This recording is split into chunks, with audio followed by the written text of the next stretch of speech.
Cordial saludo, mi nombre es Olga Lorena González Maldonado y el día de hoy vengo a presentar el capítulo 2, marco teorético de mi tesis doctoral titulada Constructos teóricos sobre el arte plástico desde los imaginarios docentes en la educación inicial. Para dar inicio abordaré los antecedentes investigativos del arte en la educación inicial, comenzando por un trabajo de grado encontrado en Canadá y realizado por Klinder en el año 2018, titulado Desarrollo artístico en la educación infantil. Este trabajo tuvo como objetivo analizar cómo las concepciones que tienen los docentes sí influyen en el desarrollo de experiencias artísticas en primera infancia. En este orden de ideas, se desarrolló una metodología bajo el enfoque cualitativo con un método de estudio de caso múltiple. Se utilizaron como técnicas e instrumentos de recolección de la información, la observación participante, entrevistas a profundidad y análisis de producciones infantiles. Entre los resultados se evidenciaron que las prácticas pedagógicas que se desarrollan en torno al arte están profundamente mediadas por esas creencias que tienen los docentes. Y en el análisis se encontró que se oscilaba entre enfoques que potenciaban lo expresivo frente a modelos muy dirigidos o técnicos. El aporte que realiza este antecedente a la investigación es que se convierte en un sustento que fundamenta que los imaginarios que tienen los docentes sí configuran la experiencia artística que se vive en las aulas, lo que puede llegar a impactar en el desarrollo y aprendizaje de los niños y las niñas. El segundo antecedente que se encontró fue en Australia, realizado por Garbis en el año 2020 y titulado Explorando las creencias de los maestros de educación infantil sobre la enseñanza de las artes. El objetivo de este trabajo fue examinar esas creencias que tienen los docentes en la enseñanza del arte y se estableció bajo un enfoque cualitativo interpretativo con un método de investigación narrativa. Los instrumentos que se incluyeron fueron entrevistas semiestructuradas y diarios reflexivos. Asimismo, mediante los resultados se logró evidenciar que muchos docentes perciben el arte como una actividad secundaria, lo que limita visiblemente su potencial pedagógico y permite concluir que existe así una brecha entre el discurso curricular de esta importante competencia o desarrollo o dimensión y la práctica que realiza el docente en el aula. El aporte importante de este antecedente es que evidenció que existe una relación directa entre esas creencias, que son los imaginarios, y la práctica pedagógica frente al arte en la educación inicial. Finalmente, el tercer antecedente encontrado fue en Colombia por Ramírez en el año 2021. El título de este trabajo fue El arte en la educación inicial, prácticas y significados. Su objetivo fue comprender las concepciones que tienen los docentes sobre el arte en el aula. La metodología empleada fue un enfoque cualitativo con método fenomenológico y se utilizaron entrevistas en profundidad y grupos focales como técnicas e instrumentos de recolección de información. El análisis de esto permitió entender la relación que existe entre los significados y las prácticas que tienen los docentes de educación inicial frente al arte. Y el aporte es que permite abordar categorías emergentes que se relacionan precisamente sobre las formas en que los docentes perciben el arte en esta etapa de desarrollo de los niños y las niñas, en donde la educación inicial entra a jugar un papel muy importante. Seguidamente se establecen las bases teóricas con algunas teorías y enfoques que se relacionan con el arte y los imaginarios docentes en las prácticas de educación inicial. Se tiene en primera instancia la teoría sociocultural de Vygotsky, que plantea que el aprendizaje es un proceso mediado tanto desde lo social y lo cultural.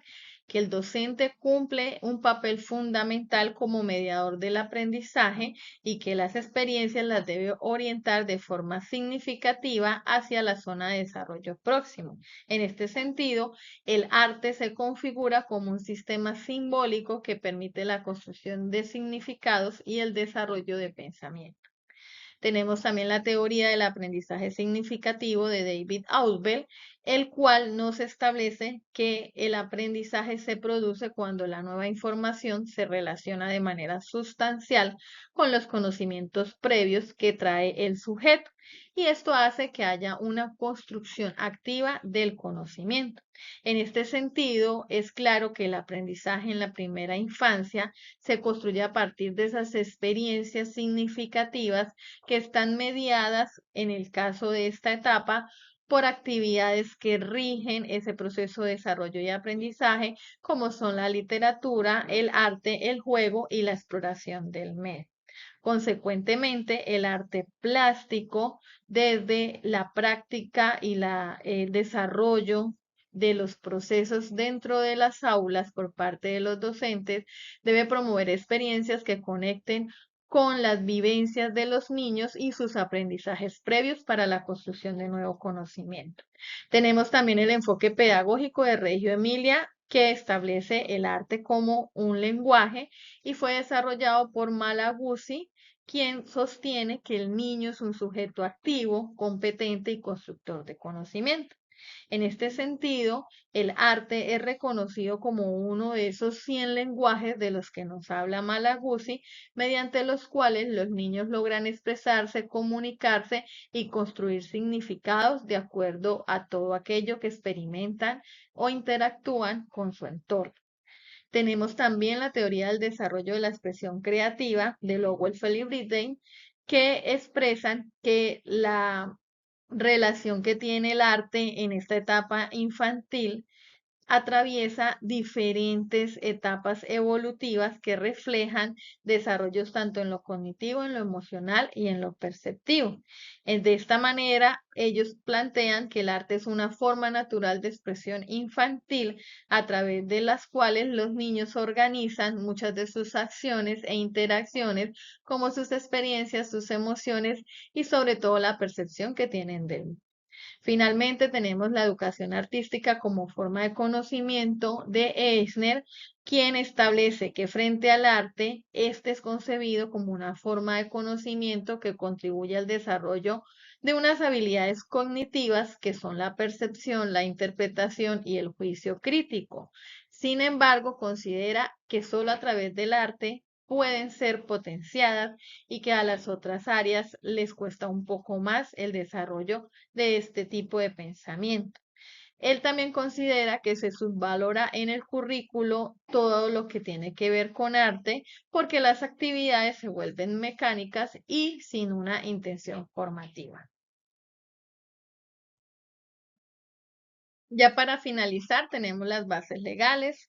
Partimos de la Constitución Política de Colombia, que en sus artículos 67 y 44 reconocen que la educación es un derecho fundamental y que se debe mantener para la protección integral de la niñez. Tenemos la Ley 115 de 1994, que es la Ley General de Educación, donde se define la educación preescolar como el primer nivel del sistema educativo en nuestro país y establece que el desarrollo integral de los niños se debe dar en varias dimensiones, como la cognitiva, comunicativa, corporal, ética, estética y socioafectiva.